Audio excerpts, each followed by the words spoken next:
अहो साहेब, ही सभ्य लोक आहेत.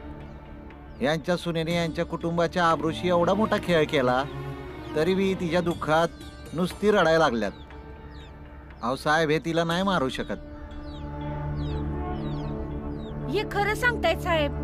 आवजांनी मुंगी बी कधी मारली नाही, ती सुनीला कसं मारतील? मी आता म्हणतो, सासरची आबरू न ठेवणाऱ्या बाईला कुठल्या बी घरची सून म्हणून जिवंत राहण्याचा अधिकारच नाही. त्यांच्या सुनेनं जीव देऊन आपल्या पापाचं प्रायश्चितच केलंय. प्रायश्चिताची कसली चौकशी करताय साहेब? साहेब, तुम्ही चौकशी करा. हे लोक जे वाटेल ते बोलतील, पण माझ्या वहिनीचे मारेकरी कोण हे माहित पडलं पाहिजे. त्यांना शिक्षा भेटायलाच हवी. होय साहेब, कुणाला शोधून त्याला शिक्षा द्या. आणि तसं बी काल रात्री आमच्या घरी जागरण होतं आणि ही समधी लोक आमच्या घरी जागरणाला होती. तुम्ही खोटे का बोलताय?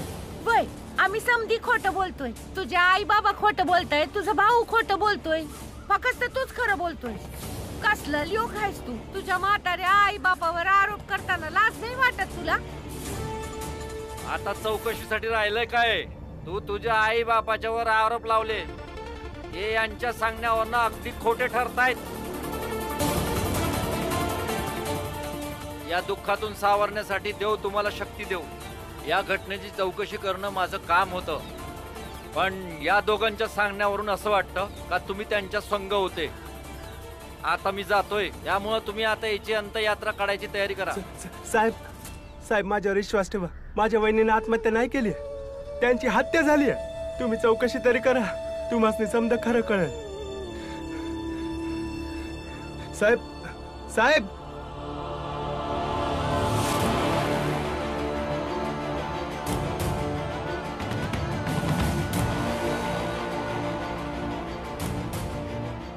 हे बघा, मला वाटतंय सुनेचा अंतिम संस्कार लवकरात लवकर व्हायला पाहिजे. मी प्रेताला खांदा द्यायला गावकऱ्यांना लवकरात लवकर घेऊन येतो.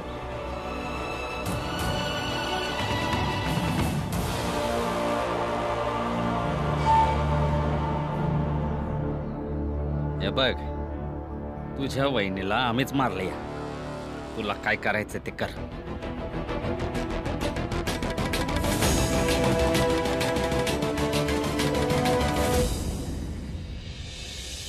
झाले का तांदूळ निवडून? अरे आनंद बाळा, काय झालं? काय झालं? आनंद दादा, बाळ दादा, तुम्ही इतकं दमलात का?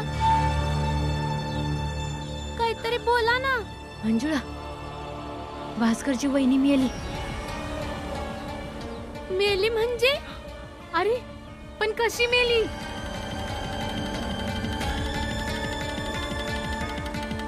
हे काय बोलताय तुम्ही? हाय, आम्ही त्यांचा आभार मानायला गेलो होतो.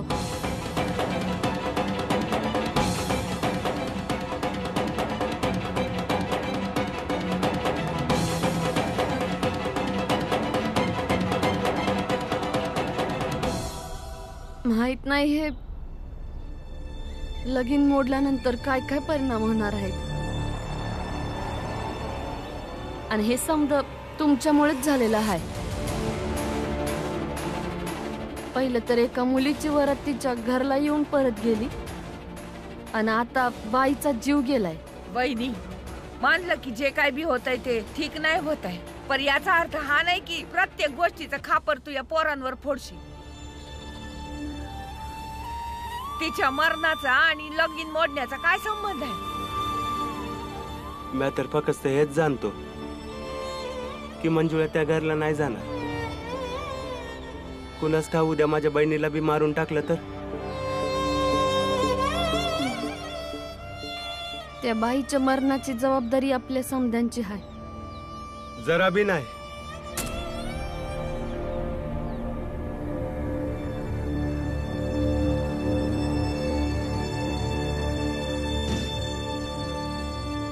तुम्हासनी हे ठाव नसणार की हे माझ्या दादाचं दुसरं लगीन होतं.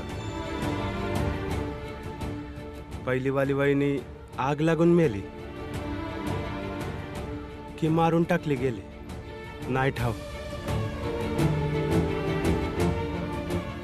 त्या यायला ना माझं लगीन बी तुटलं नव्हतं, पण हे समजे म्हणायचे की त्या वहिनीची तब्येत नेहमीच खराब असायची, त्यामुळेच बिचारी घरची चूल भाकर करत नसायची. माझ्या घरच्यांना वाटायला लागलं की घरची सून जर काम करत नसेल तर काय कामाची. आणि मग एक दिवस ती जेवण बनवता बनवता जळली.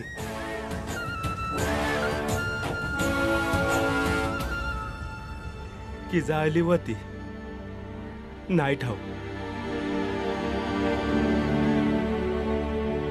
म्हणून तुम्ही समजे जरा बी स्वतःला दोष देऊ नका. समद्यांचं आपापलं नशीब असतं.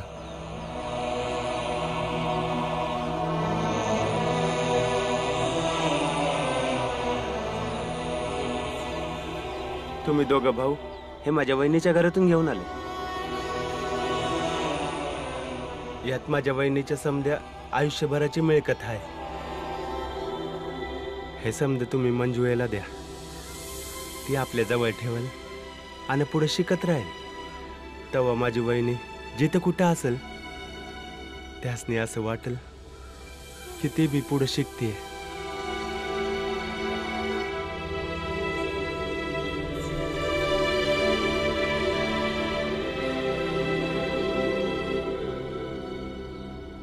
घ्या.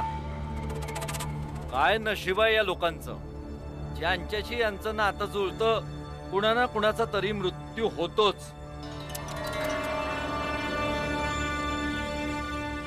हो की नाही मंगेश? अगदी बरोबर बोललात शेटजी. भीमराव त्या बाईसने घरात घेऊन आला, बिचारी मेली, आता ही पण मेली.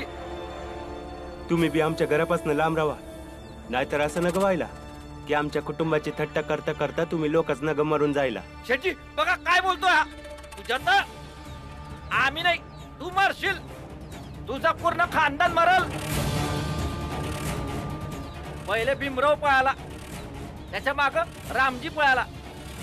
तुम्ही तर बोलत होते ना संध्याकाळपर्यंत परत येईल. कुणी आलं का? नाही ना? तुम्ही लोक एवढे दळभद्री आहात. मुलीचं लगीन नाही, बापाचा पत्ता नाही वा, आणि मुलीचं लग्न पण नाही झालं.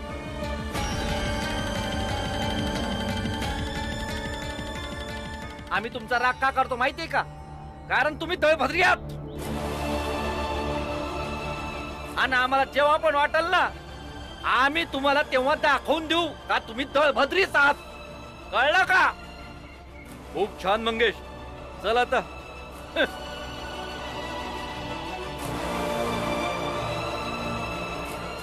बाळा,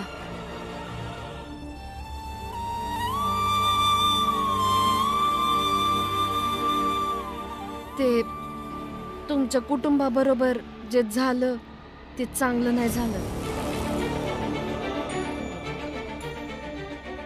तुमच्या वहिनीच्या मरणाचं लय दुःख आहे आम्हासनी, आणि तुमच्या दुःखामध्ये आमचं कुटुंब सोबत आहे.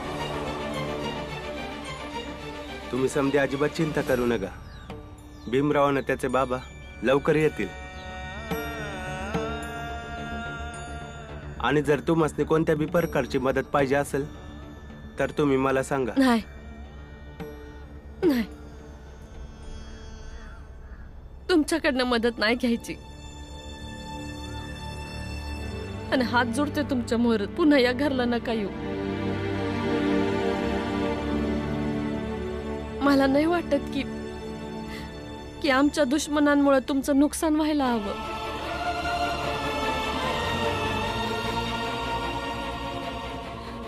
आम्हाला एकटं सोडून द्या, जावा तुम्ही. जर माझं लगीन मंजुळे संग झालं असतं तरी बी तुम्ही तुमच्या जावयाला सांगितलं असतं की आम्हासने आमच्या हालवर सोडा.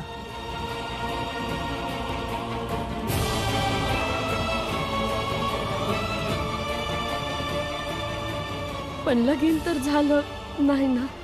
झालं नाही आहे, पण तुमची जर इच्छा असेल तर होईल नक्कीच.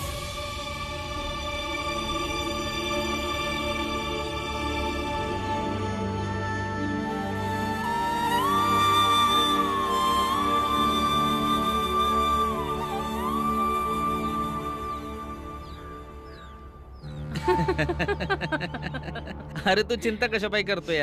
तुझं तिसरं लगीन पण लावून देऊ की? पण आहे आणि बाबा यावेळी ना तुम्ही लगीन करायच्या आधी माहिती काढून घ्या की लग्नाच्या आधी पोरगीनं जरा बी शिकलेली नाही पाहिजे, नाहीतर नंतर लय कटकट होती या. याच म्हणणं बरोबर आहे. हे शिक्षण डोसका खराब करून टाकतं बघ.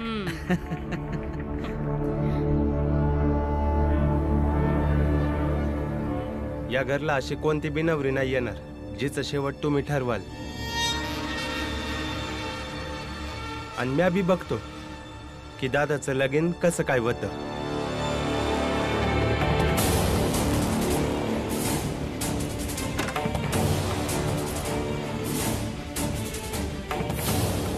माझ्याच तुकड्यांवर जगतोस ना व आणि मलाच ऐकवतोय का? बापाच्या आधारातून निघून गेलास तर उपाशी मारशील.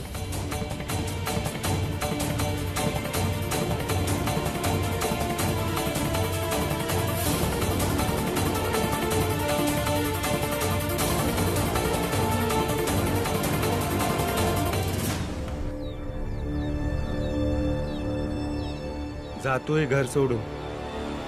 नाही राहायचं आहे तुमच्या सावलीत, नाही जगायचं आहे तुमच्या तुकड्यावर. या घरला मी नाही राहणार, तरी बी दादाचं लगीन नाही होऊ देणार. भास्कर, येडा झाला आहेस का तू? तू बी आमचा मुलगा आहेस ना? बाबाजी म्हणले ते रागानं म्हणले की तू त्यांच्या तुकड्यांवर जगतो आहेस. आहे. आता मला एक गोष्ट कळून चुकली. जेव्हापर्यंत या घरची मुलं या घरच्या सुनेसाठी आवाज नाही उचलणार, तोवर काय नाही बदलणार. भास्कर,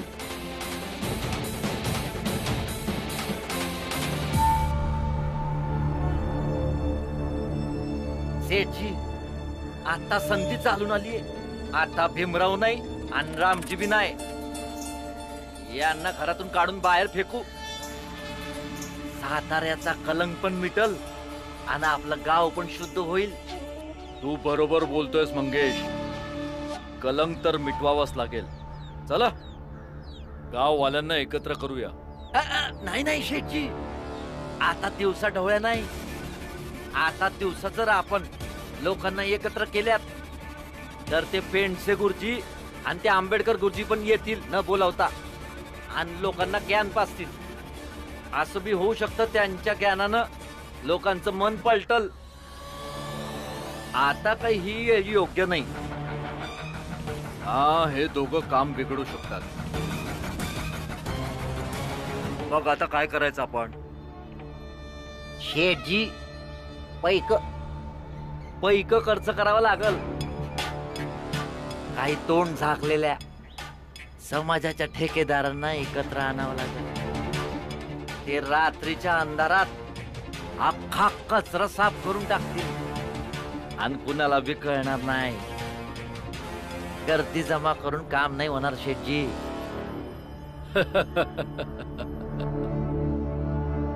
आणि जेव्हा सकाळी पेंडसे गुरुजी आणि आंबेडकर गुरुजी भेटतील तर सांगूयात रात्रीच्या अंधारात कोणी काय करून गेलं. आम्हाला काय माहिती शेठजी.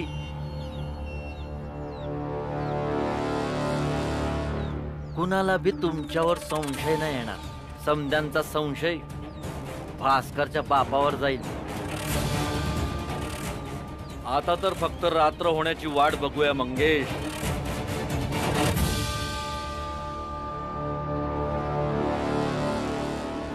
सगळं सामान तोडून टाका, तोडून टाका सगळं सामान. हा.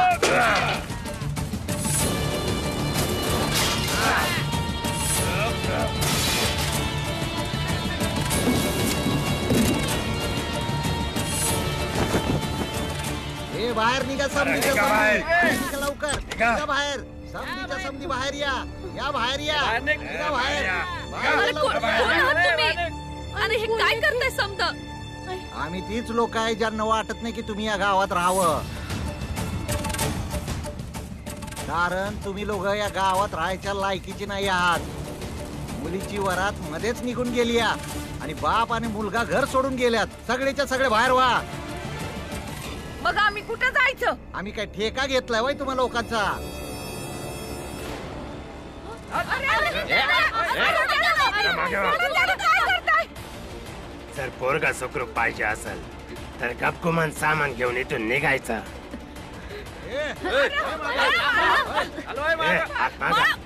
खाली करताय की नाही?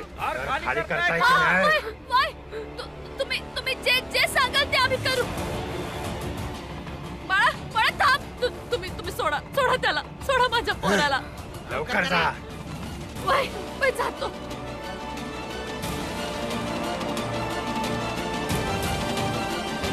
आजची रात्र रामजीच्या कुटुंबाची शेवटची रात्र असेल. उद्या जो सूर्य उगवणार ती आपल्या गावची नवीन सकाळ असेल. वा वा सेठजी काय बोललात. हे जर लोक इथून गेलेत ना हा आपला सातारा शुद्ध होऊन जाईल. कलंक मिटून जाईल हो.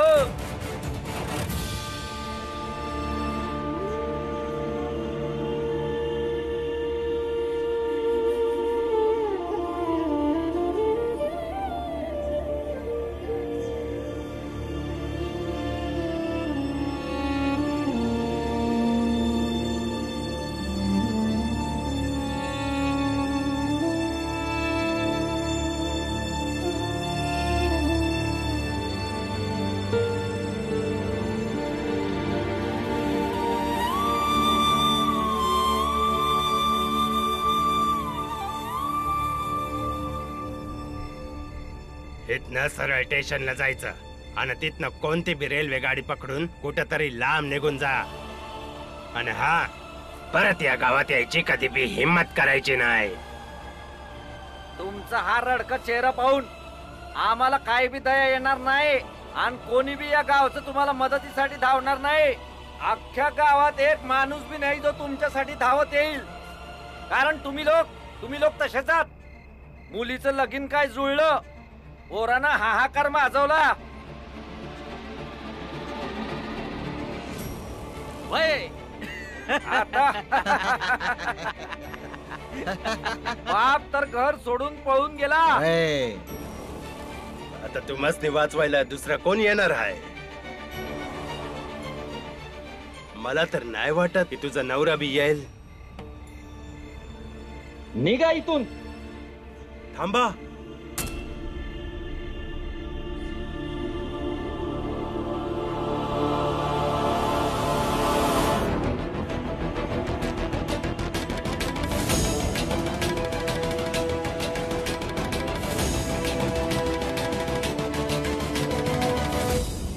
कुणाला बेघर करणं पाप आहे. बाकीच्यांचं तर ठाव नाही पण म्या उभा आहे यांच्या संग.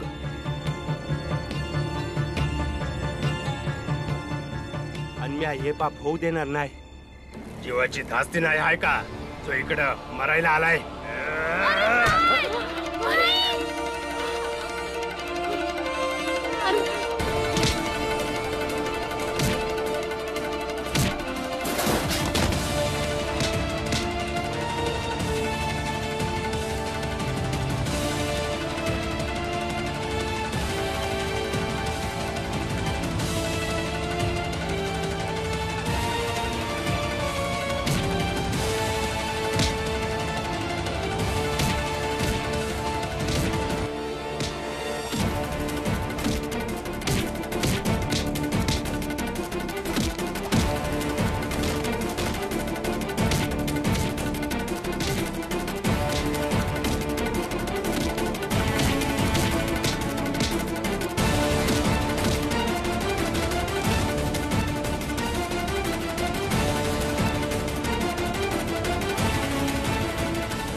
पकडा याच नाही. दाराशी घेऊन ये.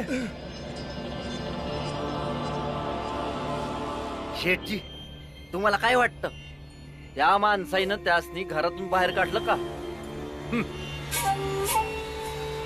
काढलं असेल रे. स्टेशन पोहोचवलं असेल आतापर्यंत. रेलगाडीत बसवलं पण असेल आता. शेठजी काम झालं का? नाही शेठजी समधी गडबड झाली. कसली गडबड? तिथं अचानक एक माणूस आला आणि तो आम्हाला मारायला लागला. ज्याला बघून घरातल्या लोकांची हिंमत वाढली आणि आमासनी पळावं लागलं. आणखी एक आमचा एक माणूस पकडला गेला. अरे हे तुम्ही कुणाला सांगितलं तर नाही का शेठजीनी तुम्हाला पाठवलं म्हणून? आम्ही तर नाही सांगितलं, त्यानं सांगितलं असेल तर माहिती नाही.